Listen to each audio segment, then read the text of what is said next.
NASA called Artemis II a mission of discovery, but they never told us about the silence that was waiting for them.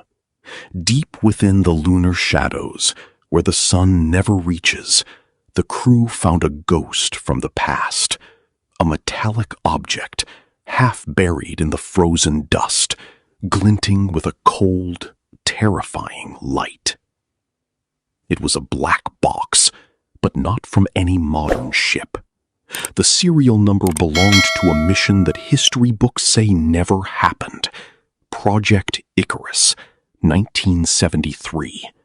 A secret that has been rotting in the dark for over 50 years. As the crew brushed away the lunar soil, a low vibration began to shake their suits. It wasn't the ground. It was coming from inside the box.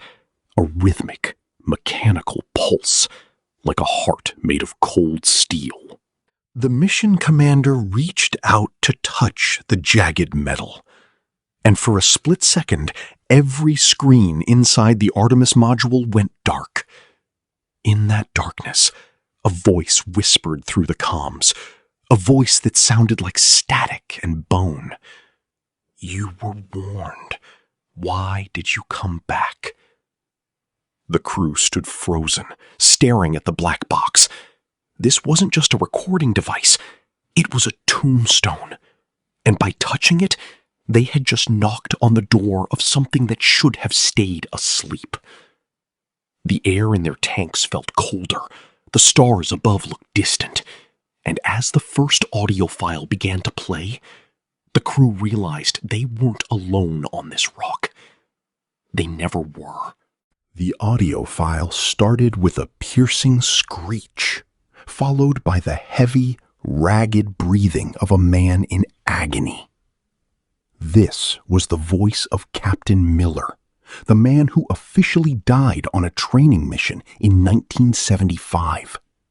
But here he was, sounding younger and terrified. "They are moving under the crust," Miller's voice crackled through the static. "We thought they were statues, frozen in time, but they are not.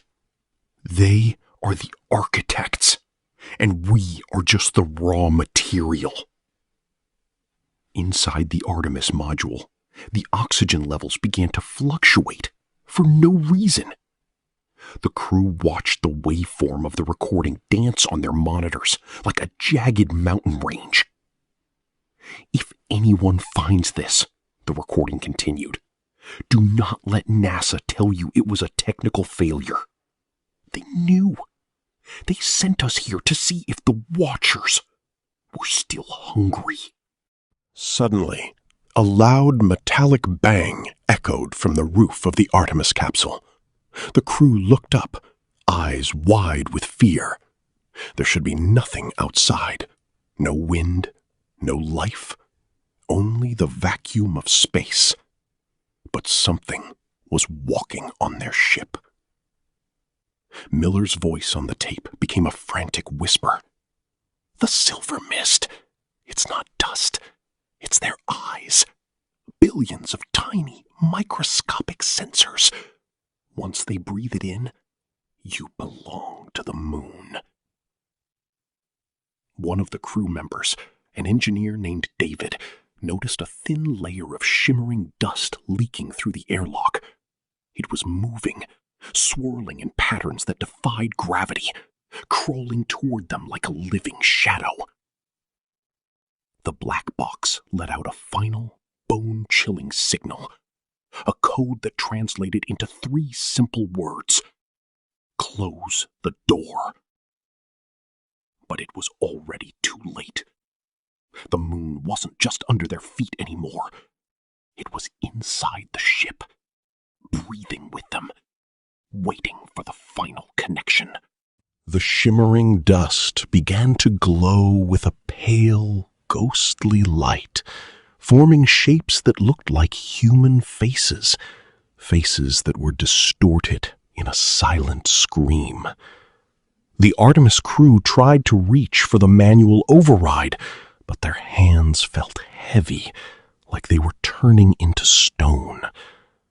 The recording from the black box reached its final, terrifying seconds. Captain Miller's voice was no longer human. It had become a synchronized, mechanical chant. The cycle is complete. The harvest begins now. Outside the window, the dark shape that had been blocking the stars began to unfold. It wasn't a ship, and it wasn't an asteroid. It was a massive, ancient eye, opening for the first time in millennia, staring directly into the souls of the trapped astronauts. NASA's mission control went silent. Every frequency from Earth was cut off, as if the world had simply disappeared. The crew realized the horrible truth. The black box wasn't a message for help. It was a beacon to bring them here. The shimmering dust finally reached the commander's helmet, slowly covering the glass with a frost that looked like ancient symbols. Her last words were barely a whisper. We didn't find the secret. The secret found us. The screen flickers into a final cold static. The Artemis II signal has gone dark, and the moon is silent once again. But the black box is still there, waiting in the lunar dust for the next mission to arrive. The question